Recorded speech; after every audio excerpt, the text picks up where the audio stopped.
Bendito seas tú, Señor. Ante ti, mi corazón te adora. Bendito y alabado sea el Señor. Gloria a Jesús, aleluya.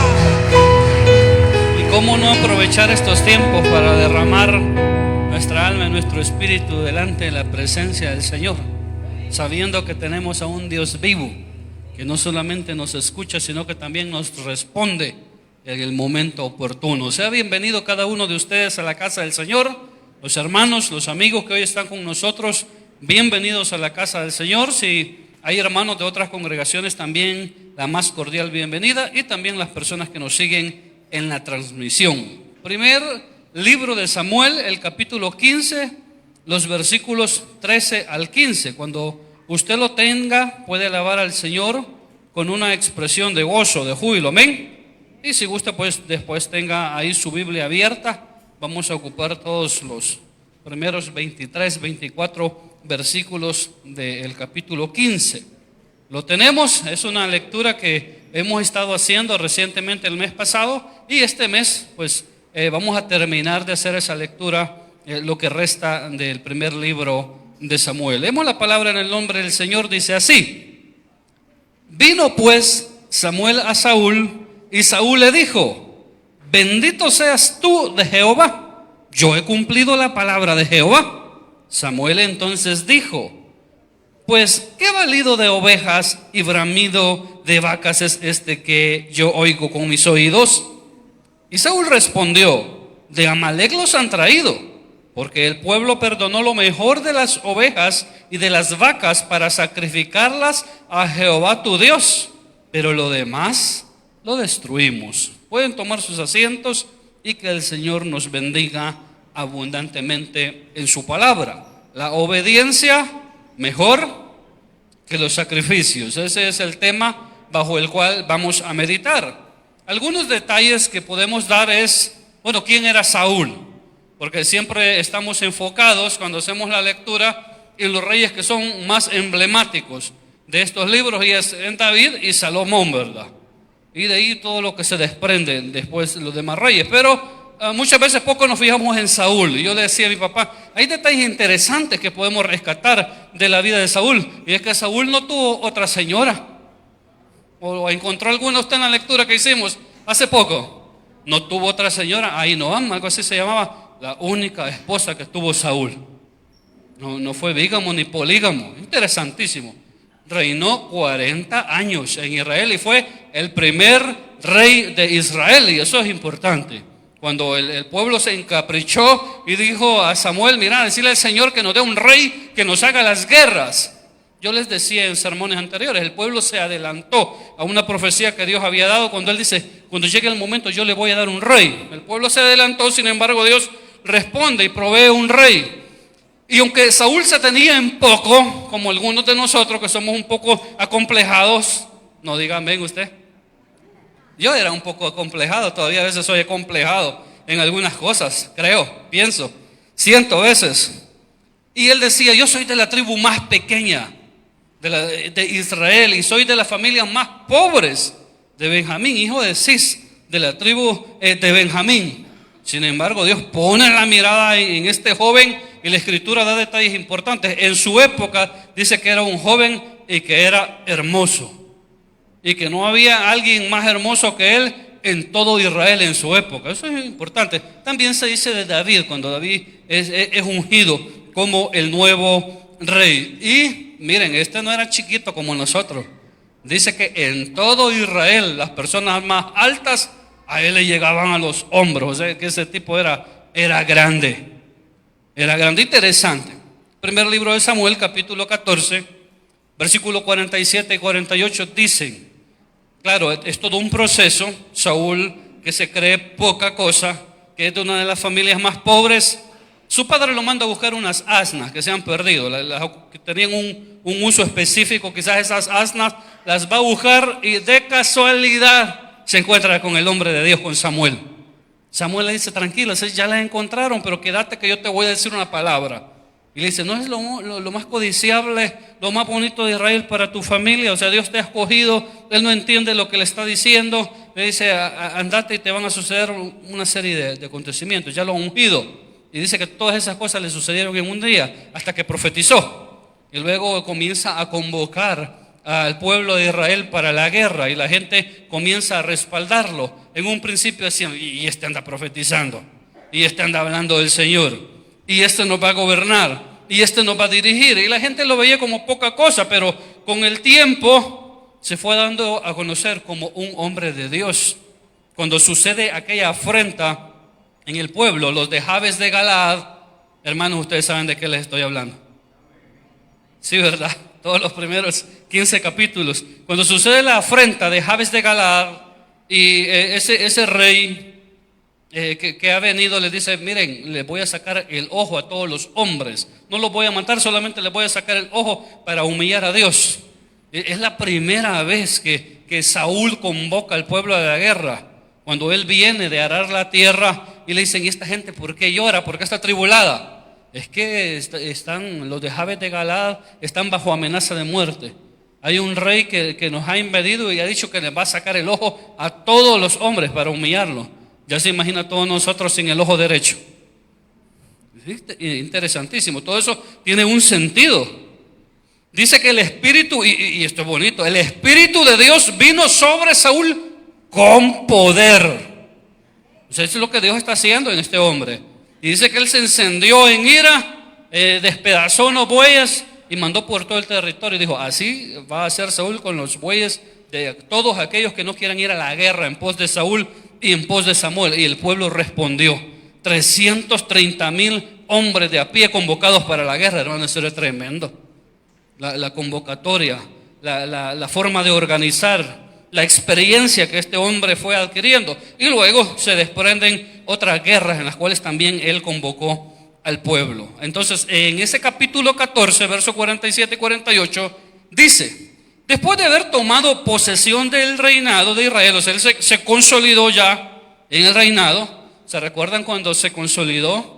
Aquellos hombres que estaban un poco celosos dijeron, bueno, ¿y quiénes eran los que andaban hablando mal de vos? Traigámoslos y matémoslos en esa efervescencia.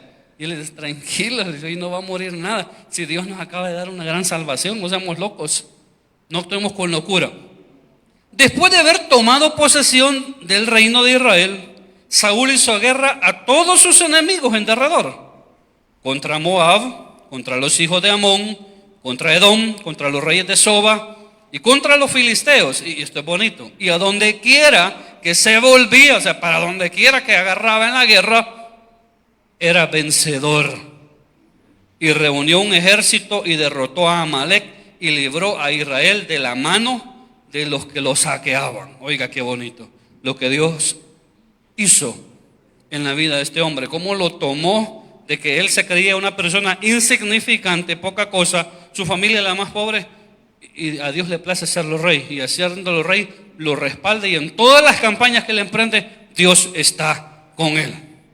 Entonces ahora vamos a los versículos del capítulo 15, del 1 al 3. En esos versículos parece que Samuel está hablando y le está recordando lo que Dios ha hecho. Le dice, mira, yo te puse en una posición de poder, ahora ve y cumple con esta misión. Nosotros sabemos cuál es: extermina a los amalecitas y todo lo que tienen. Eso es lo que contienen los primeros 3 versículos. Dios manda a Saúl, entonces por medio de Samuel, que vaya y haga guerra a los amalecitas y los extermine, y no deja a nadie con vida, ni los animalitos, y que no se le ocurra tomar nada de lo que hay en esos territorios, Parece que los amalecitas eran tribus nómadas de saqueadores. Pero hermanos, no crea que eran un poquito de personas, eran una multitud de personas que cuando invadían, habían naciones, poblados, aldeas que no podían hacerles frente. Ahora, Dios tiene un pleito con los amalecitas. Un pleito, hermanos, de hace 400 años atrás. Otros especialistas dicen de 500 años hacia atrás. Y ahí uno podría decir, yo por eso no olvido. No, tranquilo, no sea rencoroso. Los pleitos de Dios son diferentes. Dios tiene un pleito con Amalek. Él dice, de generación en generación yo voy a tener guerra con los amalecitas. Y en el libro de Deuteronomio, el capítulo 25, versículo 18, da una razón. Y también Éxodo 17, 8 y siguiente. Amalec, en el momento que Israel iba saliendo de Egipto, dice, desbarató la retaguardia, o sea, la parte trasera, si no me equivoco, del campamento, atacando a los más débiles y a los más cansados. O sea, tuvo ese valor de ver que iba un pueblo afligido, cansado, van saliendo de 430 años de esclavitud, y dice, ahora es el momento, caigámosle encima a esta gente y ataquémosla. Y desbarató, dice, la retaguardia del campamento. En Éxodo 17, 8 dice que vino Amalec y peleó contra los israelitas en Refidim. Por eso Jehová tendrá guerra con Amalec de generación en generación, porque se les opuso, dice, cuando ellos iban cruzando por el desierto. O sea que les fue tropiezo, les fue tropezadero al pueblo de Dios. Entonces Dios tiene un pleito con Amalec. Y como yo les he dicho a los líderes de reuniones familiares, en la mitología griega Dios sería como el Cronos, o sea, el dueño del tiempo, y a él no le afecta el tiempo como a nosotros. Nosotros poquito vivimos, o vamos a vivir 50, 60, 70, 80, 90 años. Eso para el Señor es nada.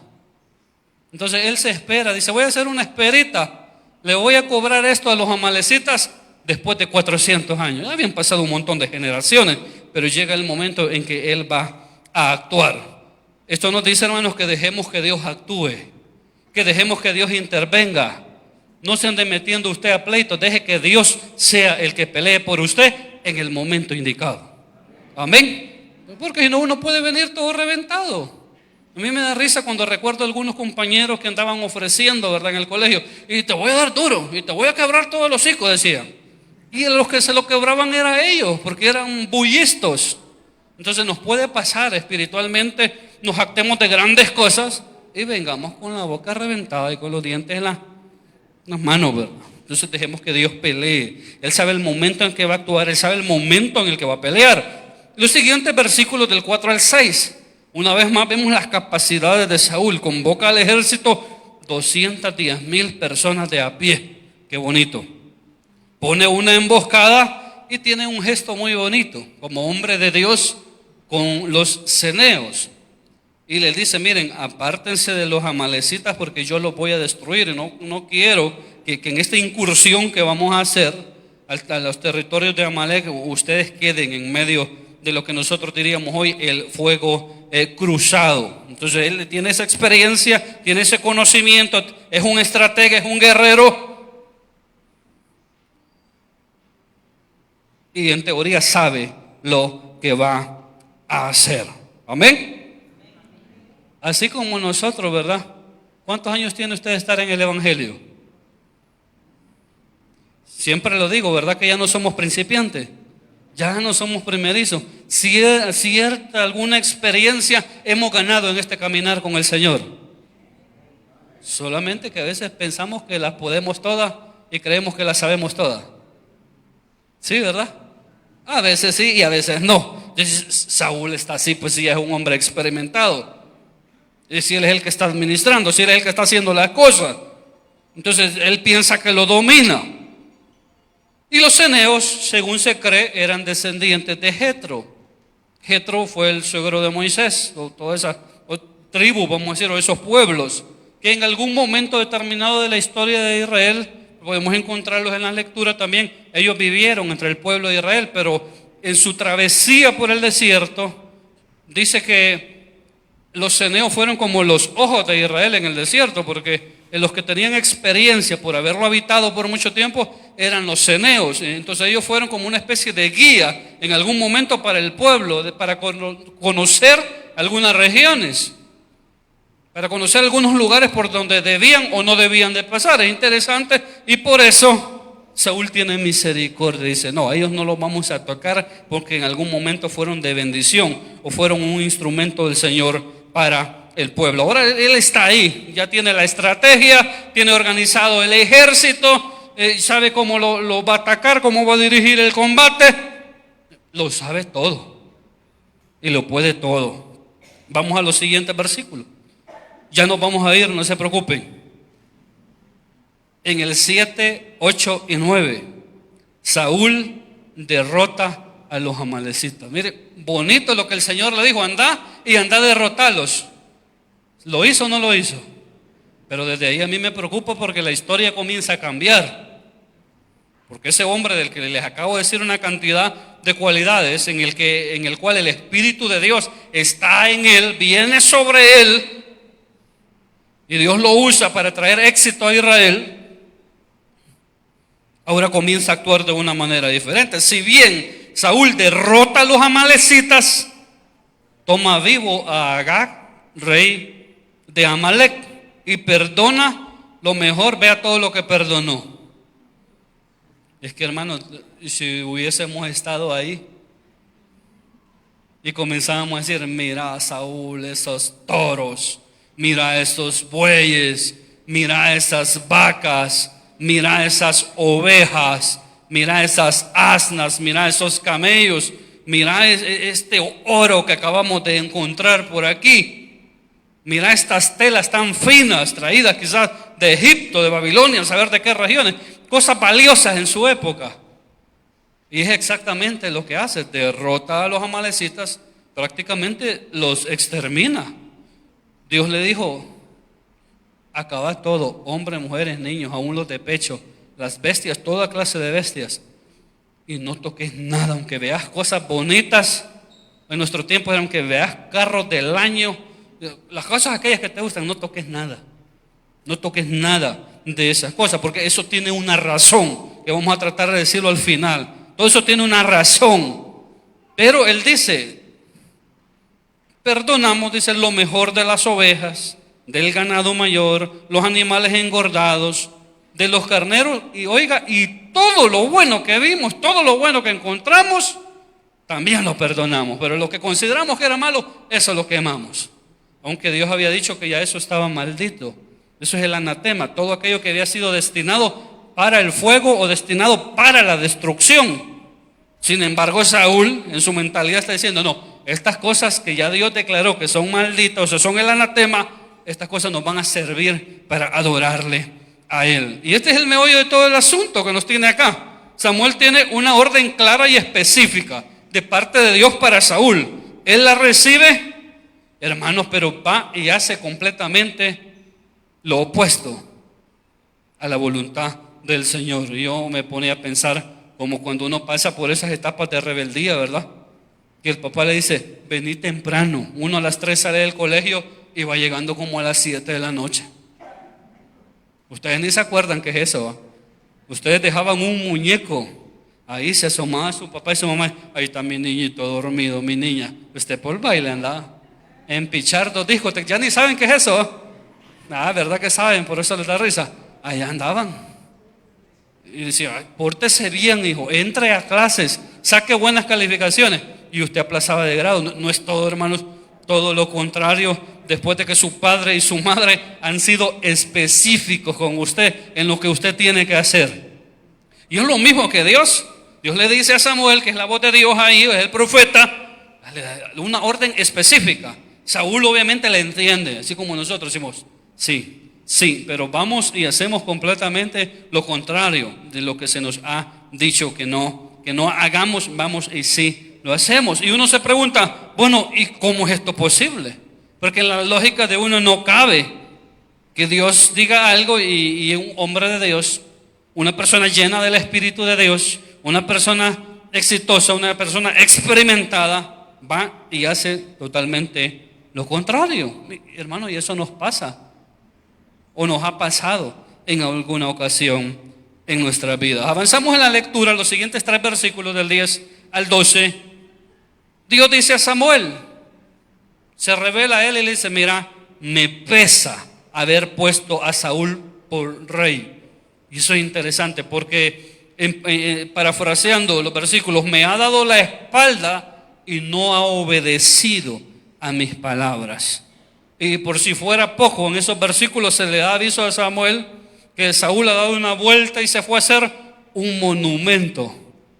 No en honor de Dios, porque normalmente cuando alguien sentía el favor de Dios, el respaldo, la presencia de Dios, lo que hacía era un altar, que era sinónimo de que Dios había descendido a ese lugar y había tenido un contacto especial con Dios. Dios se había revelado, había traído una palabra, una respuesta, había traído salvación. No, un monumento se va a hacer. En otras traducciones dice, erigió como una columna. Eso era señal de que cuando pasaran por ahí preguntaran: ¿y quién hizo este monumento? ¿Quién hizo esta columna? La hizo Saúl en celebración, porque en tal fecha, en tal ocasión, él derrotó a los amalecitas. ¿A dónde está Dios ahí? ¿A dónde está Dios? Entonces Saúl, ese hombre de Dios, que ya dije todas esas cualidades, comienza a hacer eso. Ese me pesa no debemos de tomarlo en el sentido que nosotros lo tomamos en las enseñanzas para bautizos.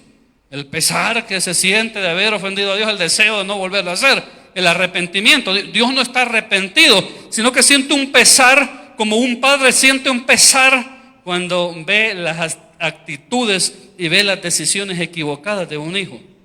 Ahora, los que somos padres entendemos eso. Los que no son padres no entienden de lo que estamos hablando. Pero como un padre, una madre puede sentir ese pesar, esa tristeza, ese malestar, esa inquietud al ver las malas decisiones de su hijo, al ver la irreverencia, al ver el irrespeto que un hijo pueda tener para con él, al ver esa desobediencia. Ese es el pesar que Dios siente, y siente ese pesar y decir, como ese padre. El problema, ese pesar, es que me veo en la necesidad de aplicar una disciplina a mi hijo, y la disciplina va a ser severa. Ese es el problema. Eso es lo que él trata de expresar el escritor cuando Dios dice: me pesa haber puesto por rey a Saúl. Uno se toma en poco estas cosas, estas actitudes, pero ya de Saúl Dios está diciendo: ese hombre, no vuelvo a repetir más las cualidades, pero todo lo que he dicho de ese hombre, ahora Dios está diciéndole a Samuel: me ha dado la espalda y no ha obedecido a mi palabra. Hermano, eso es tremendo. Y nosotros vemos como poca cosa el irrespetar la palabra de Dios. Y nosotros nos saltamos, ¿verdad? Nos gustan aquellas partes de la Escritura que nos convienen, que nos aprueban y que nos confirman, pero aquellas cosas que nos desnudan, que nos hacen ver la realidad tal y como es, y nos hacen ver que muchas veces nuestra vida, nuestras actitudes y nuestras decisiones están mal verdaderamente delante de Dios, esas partes mejor las obviamos, esas partes mejor las pasamos por alto, esas partes mejor no conviene hablar, no conviene decirlas. Sin embargo, delante de Dios, Él interpreta esta actitud así: Saúl me ha dado la espalda y no me obedece. ¿Sabe? Se nota en la persona, en el creyente, en el cristiano, que las directrices que recibe, que la palabra de Dios, como decimos en buen salvadoreño, le entra a uno por aquí. Así le decimos a nuestros hijos, ¿verdad? Y le sale por aquí. Eso significa que no le importa. Entonces se nota en la persona cuando parece que está obedeciendo, cuando parece que es el instrumento de Dios, pero que las directrices y la palabra de Dios simplemente en la práctica no le importan. Dios dice entonces: me da la espalda y no me obedece. Y por si fuera poco, en esa actitud, fíjese que no es que Saúl ahorita está diciendo: yo me estoy rebelando contra el Señor, yo ya no le voy a obedecer. No, él tiene la conciencia de que está obedeciendo a Dios. Eso es lo tremendo. Él tiene la conciencia de que está agradando a Dios con todo lo que está haciendo. ¿Verdad que no tiene lógica esa forma de pensar? Pero muchas veces así vivimos. Y él no alcanza a ver que lo que está haciendo es una gran afrenta, porque si fuera poco, después de perdonar al rey amalecita, después de perdonar todo el ganado mayor, todos esos animales, y agarrar lo bueno de esas tribus, todavía va y se hace un monumento. Es un monumento para él, es un monumento que lo honra a él, es un monumento que lo exalta a él, mas no exalta al Señor. Y podemos decir: ¿y cuál es ese monumento?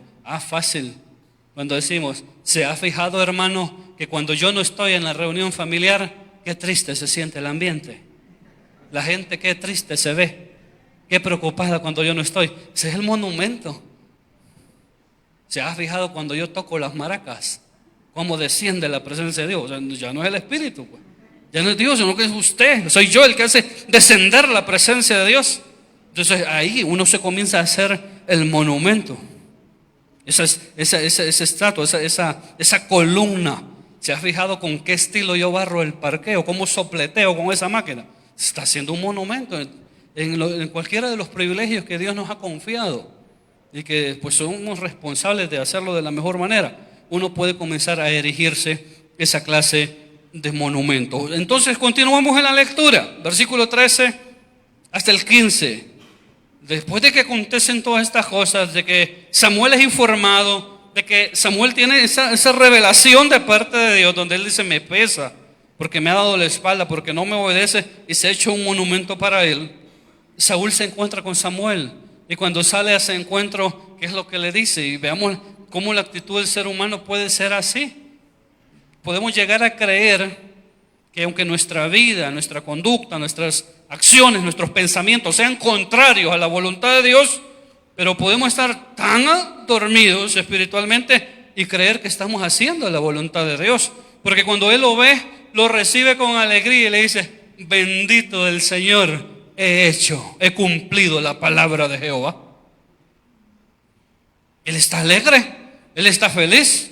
En él no hay remordimiento. Es decir, mira, Samuel, la verdad es que yo me he equivocado, la verdad es que le fallé a Dios, la verdad es que le di la espalda, lo irrespeté. No, lo abraza y le dice: mira, bendito sea del Señor, yo he cumplido la palabra de Jehová. Samuel le reclama y le dice: bueno, y si has cumplido la palabra de Jehová, ¿qué es ese balido de vacas y de ovejas que se oye? Porque Samuel ya tiene esa conciencia de lo que está pasando. Dice Saúl, es que lo hemos traído de Amalek. Pero vea la actitud de un hombre reverente, de un hombre respetuoso, ya no es la misma. Cuando Samuel le dice: bueno, ¿y qué es eso entonces? Todo lo que se escucha. Hay un montón de animalitos berreando. Es que lo hemos traído de Amalek para ofrecerlo a Jehová. Y eso, el escritor no puso esa palabra así por así. Las hemos traído de Amalek para ofrecerlas a Jehová, tu Dios, le dice. O sea que a estas alturas ya el Dios de Saúl ya es el mismo, ¿no? Por eso él se ha erigido un monumento. Ya no es Dios su guía, ya no es Dios su referente, ya no es Dios el que dicta las órdenes, sino que ahora es Él. Ahora es lo que yo creo, ahora es lo que yo pienso. Y por eso debemos de tener cuidado, porque a veces caemos, ¿verdad? Y manipulamos a la gente. Les voy a decir lo que Dios me ha revelado que les diga. Vamos a tener muchísimo cuidado también con esa forma en la que hablamos. Entonces, pero Saúl está ahí. Dice: lo trajimos de Amalek para ofrecérselo a Jehová, tu Dios. En la mente de Saúl, él dice: él sí ha cumplido. Yo he hecho la palabra de Dios.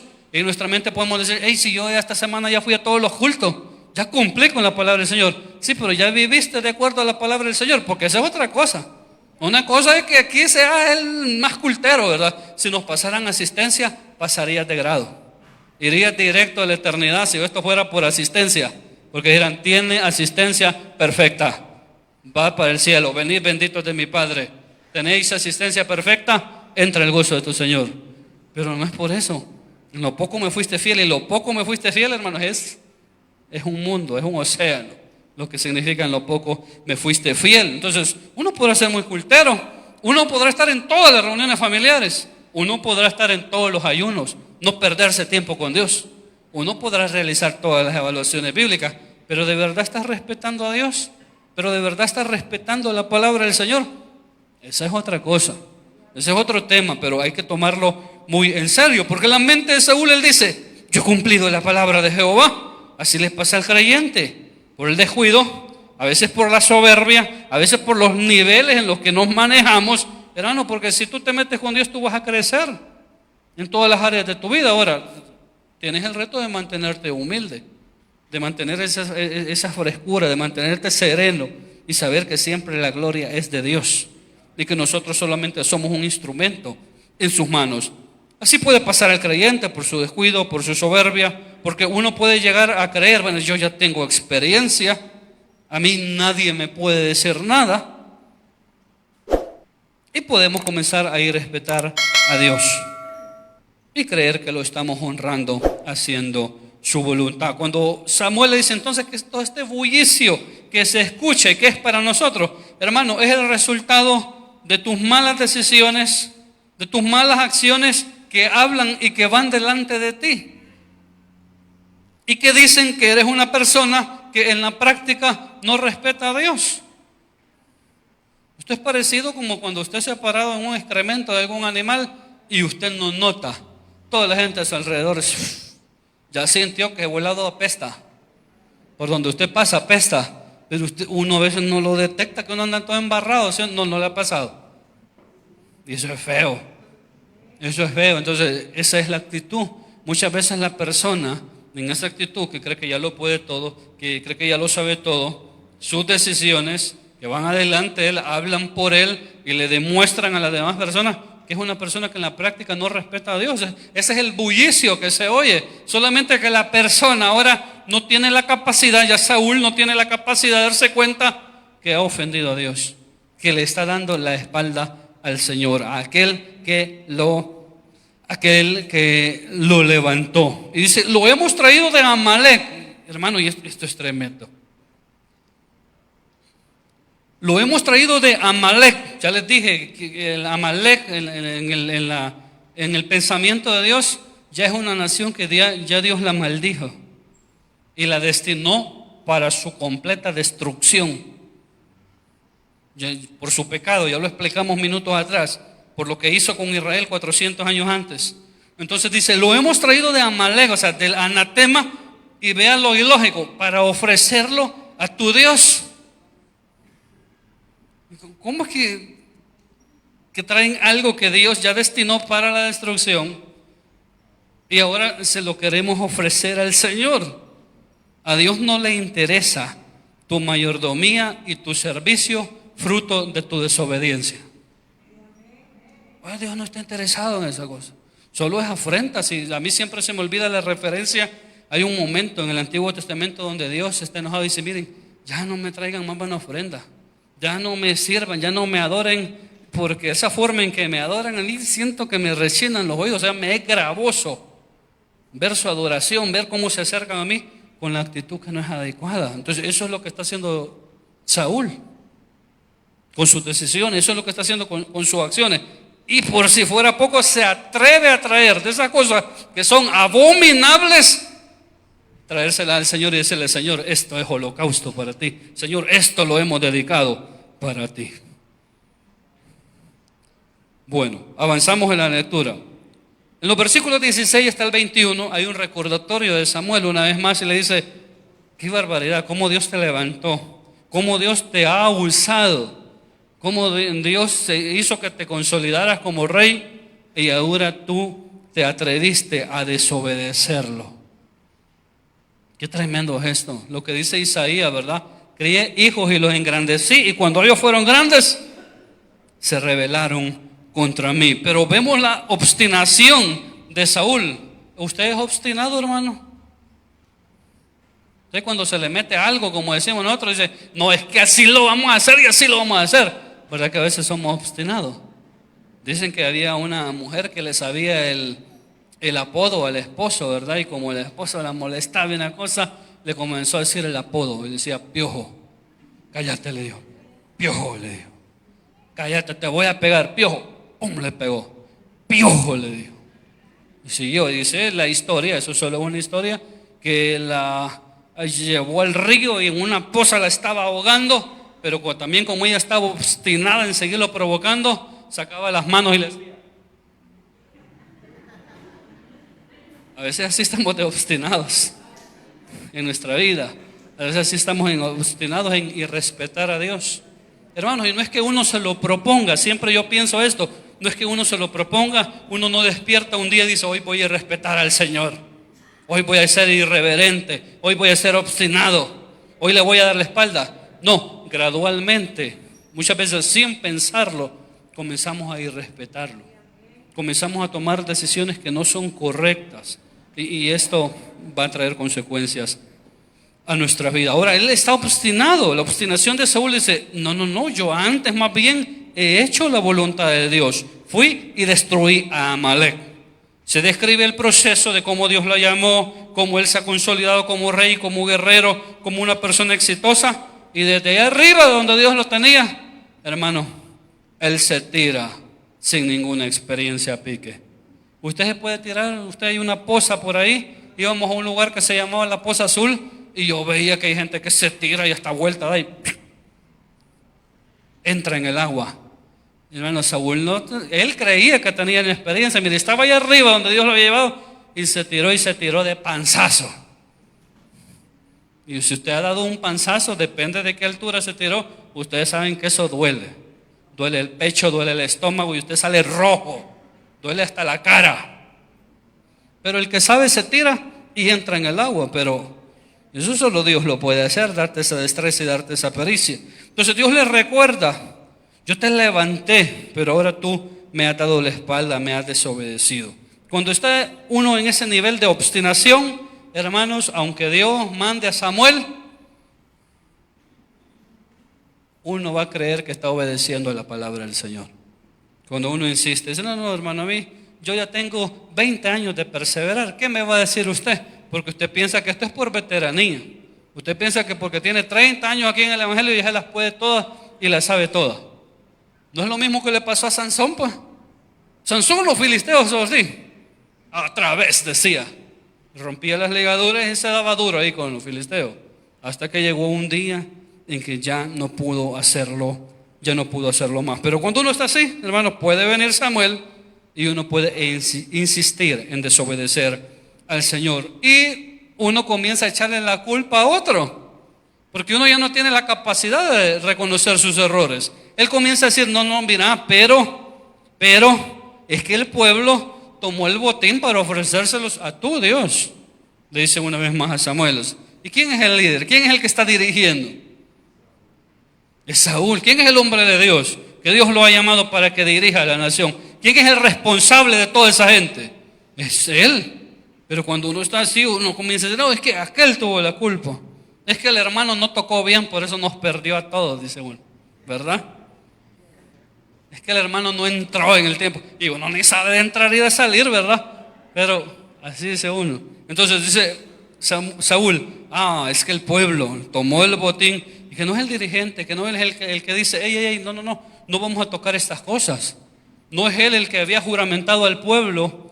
En una historia anterior le dijo: nadie vaya a tocar comida, vamos a estar en ayuno porque Dios nos va a dar la victoria. Y ahora no tiene la capacidad de hacer que el pueblo se detenga y toque las cosas que están prohibidas. Es fácil culpar a otros y no asumir la responsabilidad que nos corresponde. Saúl trató de culpar al pueblo. El líder es usted. ¿Puede decir amén? El referente es usted. El que está a cargo es usted. El que tiene toda la responsabilidad es usted. Sí, amén. Entonces, ¿por qué culpar a otros? ¿Por qué responsabilizar a otros? Digo, padres de familia, con respecto a sus estudios, con respecto a su trabajo, con respecto a sus privilegios. La responsabilidad es suya, no culpemos a los demás. Vamos hacia el último versículo. Y Samuel entonces le dijo: ¿se complace Jehová tanto en los holocaustos y víctimas como en que se obedezca a las palabras de Jehová?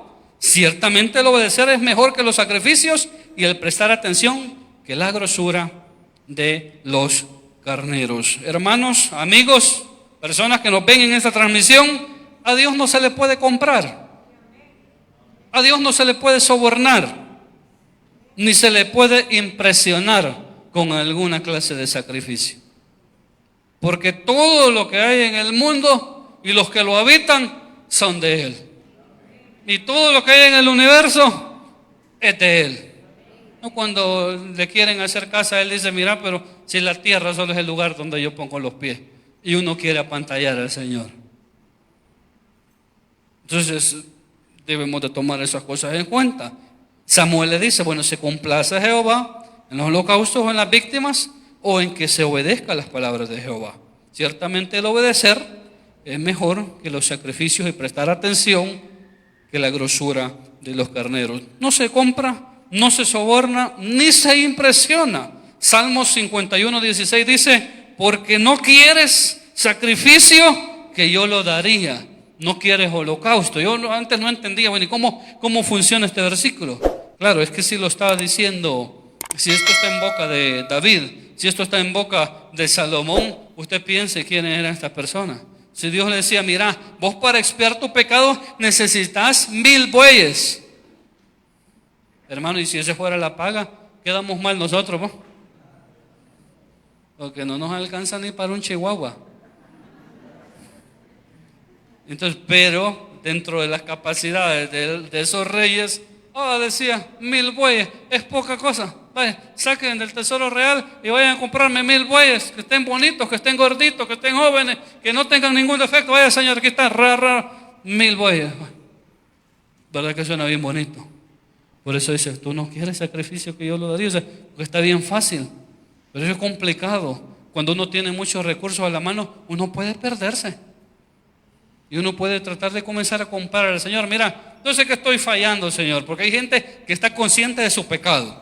Y también hay otros que no están conscientes de su pecado. Pero hay gente que estando consciente de su pecado dice, pero le voy a llevar una ofrenda al Señor como para que, así como cuando el hermano mayor le pega al menor, el menor está llorando, le dice, le voy a decir a mi mamá. Y saca y ve que le dice, mira, yo voy a lavar los trastes esta semana o yo te voy a ir a comprar una Coca-Cola. ¿Para qué? Para que se calle.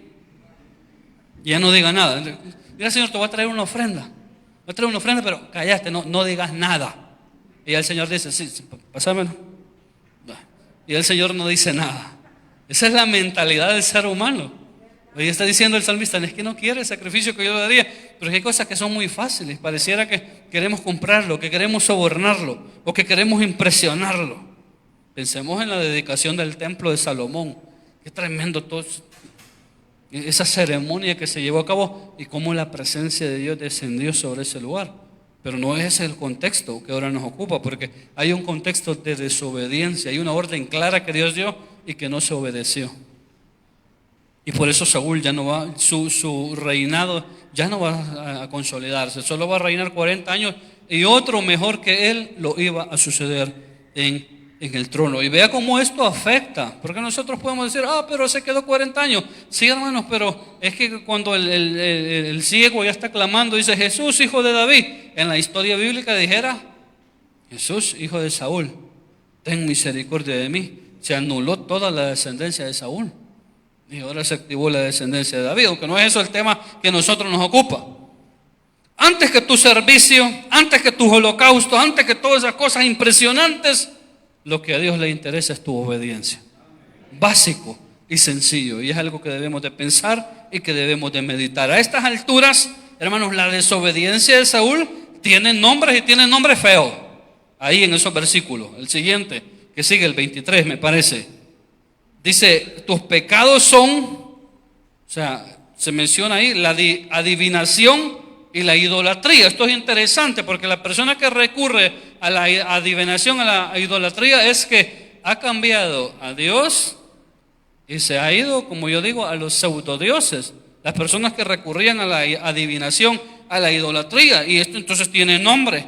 Dice, a estas alturas la desobediencia de Saúl ya es rebelión y es persistir, es obstinación, persistir en esa rebelión. Ya no es de desobediencia, ahora se dice rebelión, o sea que está empecinado en ir en contra de la voluntad de Dios.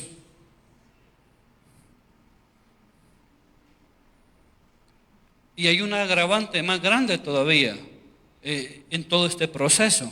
Nosotros siempre vemos la desobediencia, que es lo que le costó al final su reinado. Antes de eso, tiempo atrás, él cometió también de atribuirse funciones que eran exclusivas de los sacerdotes, de Samuel, que era sacerdote, que era juez en Israel. Pero hay un agravante más.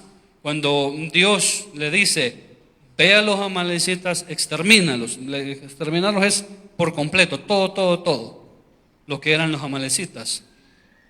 Si Saúl y el ejército cumplían a cabalidad con la palabra de Dios, con la orden de Dios, porque las guerras eran normal en esa época, las guerras eran normal en ese contexto. Una nación o tribus invadían a otras con el único interés de apropiarse de los recursos de esa nación o de esas otras tribus, despojarlos de su riqueza, el oro, plata, joyas que pudieran encontrar ahí, y de todo el ganado que era maquinaria de trabajo en el campo, de las herramientas de guerra, herramientas para de despojarlos de todo. Y ese pueblo se enriquecía y decían, bueno, ¿y por qué esta nación o estas tribus atacaron a ese poblado? Es porque querían despojarlo de su riqueza, es que querían despojarlo de sus bienes. Algo se parece a las historias que nos han contado, ¿verdad? Algo se parece a la historia. Vamos a irlos a traer porque nos botaron 2 torrecitas, pero detrás está, vamos a quitarles su riqueza, vamos a quitar lo bueno que tienen. Entonces, ¿qué pasaba? Era normal, se invadía, decía, él lo invadió porque lo despojó, lo robó, le quitó su riqueza, sus bienes, él rompió con su familia, porque las mujeres y los niños, hermanos, eran plata, se vendían como esclavos. Entonces, si tenía todos los dientes, era un esclavo más caro. Entonces, todas esas cosas. Pero si Saúl y todo el ejército va y destruye a los amalecitas y no toca nada, ahí cuando la gente comienza a pasar, otras tribus, otros ciudadanos de otros poblados, y comienzan a ver, qué barbaridad, cuánto ganado y qué bonito estaba este ganado, y cómo destruyeron el ganado, las ovejas, los camellos, las asnas, y comienza a ver que entre las cosas, entre los despojos, hay oro, hay joyas, hay plata, hay utensilios, y comienza a decir la gente, ¿y por qué? ¿Y cuál es la razón entonces por la cual Israel vino y acabó con los amalecitas? Si no se llevó nada, si dejó todo, está tirado ahí, todos los despojos. Entonces se les iba a decir, es que Jehová su Dios les dio la orden que los exterminaran y no tocaran nada, porque eso estaba destinado a la destrucción. Porque Jehová es el que los bendice, porque Jehová es el que los sostiene.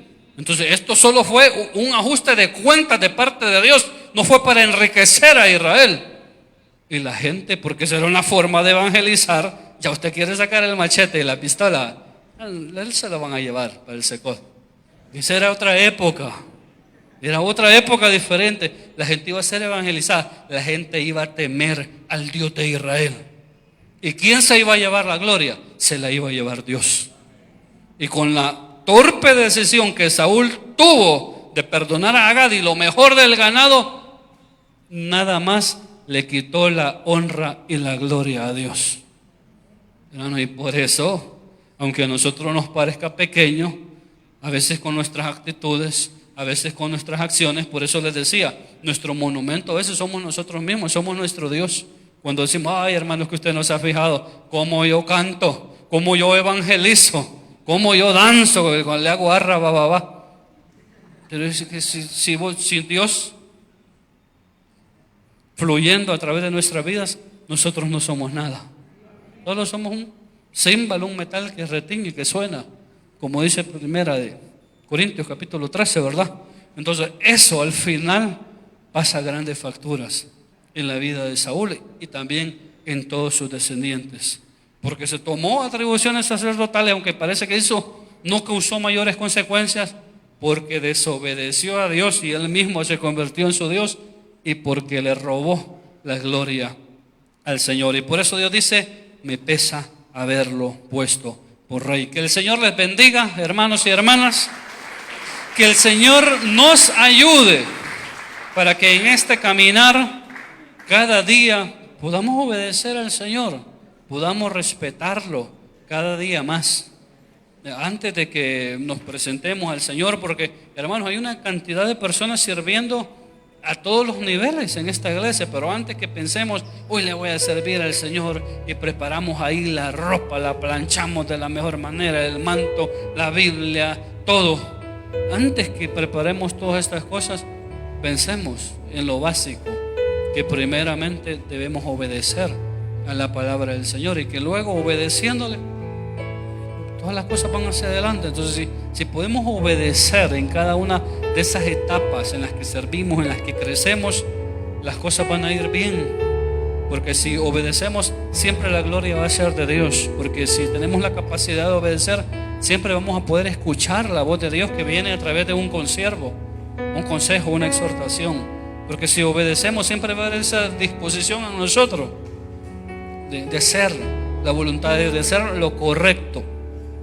Que el Señor nos ayude cada día que podamos obedecer a su palabra. Esta noche, si hay personas entre nosotros y a través del desarrollo de este pensamiento podemos darnos cuenta, bueno, yo la verdad es que últimamente no he obedecido al Señor, no me he perdido cultos, no me he perdido ayunos, asisto a la reunión familiar, estoy muy involucrado, solamente que tengo mucho tiempo que ya no obedezco. Pues este es el momento en que usted puede retomar su relación con Dios, puede reconciliarse con Dios, o si todavía no tiene al Señor en su corazón, puede abrir su corazón para que el Señor venga a su vida y usted pueda tener una verdadera relación con Dios. Si no lo hay, hermanos, una vez más le damos gracias a Dios por su palabra y vamos ya a los anuncios. Decirles, el día de mañana tenemos la conferencia que estuvimos anunciando la semana pasada, Transformación del Reino, que se va a llevar a cabo de 11 de la mañana a 3 de la tarde. Les decía yo